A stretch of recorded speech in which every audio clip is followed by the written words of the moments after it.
Hi, I'm Bugsy and I'm a recovering addict. I'm going to be reading just for today, October 7th, 2024, Depending on Our Higher Power, page 293, basic text, page 71.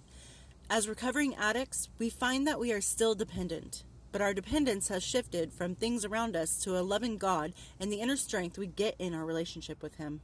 For many addicts, rebelliousness is second nature. We didn't want to depend on anyone or anything, and especially not on God.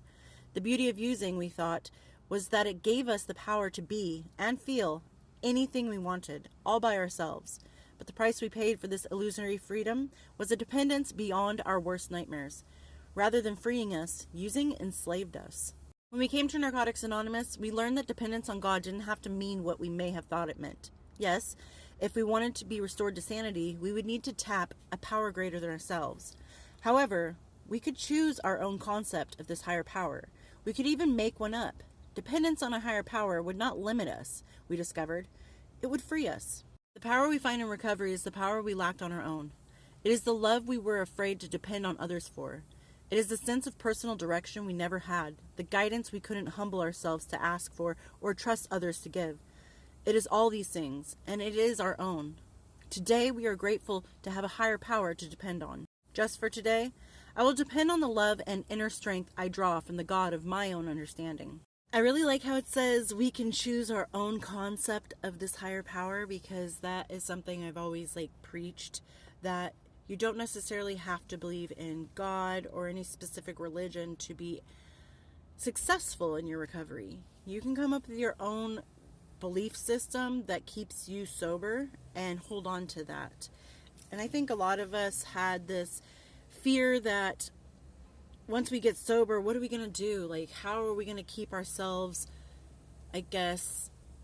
accountable for our recovery?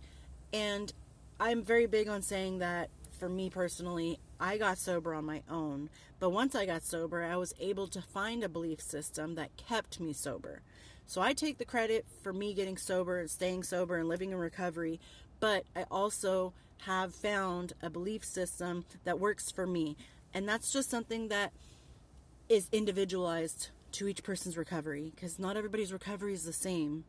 So you just hold on to what you believe, and it might not be anything. It just might be the belief in your own self. That's something, but there might not be a word for it or a name, but hold on to whatever keeps you keeping sober. Hold on to anything that keeps you going forward and keeps you in recovery, because that's what's going to work for you, and that's what's going to keep you on the straight and narrow. And your belief system may change throughout your recovery. You may not believe in God at all. You're hell bent on saying, no, I don't believe in God. I don't believe in religion. I don't this, that, and the other. And then one day you go, you know what? Maybe there is a God. And you start to believe that. And that's okay too. Something about recovery is that it's a life of change. Every day it's going to change. So one day you might believe one thing, and the next day you might believe in another thing, and that's okay. Just like one day you want to do one thing and then you find that that's not for you, and then you change your mind. It's not a straight road.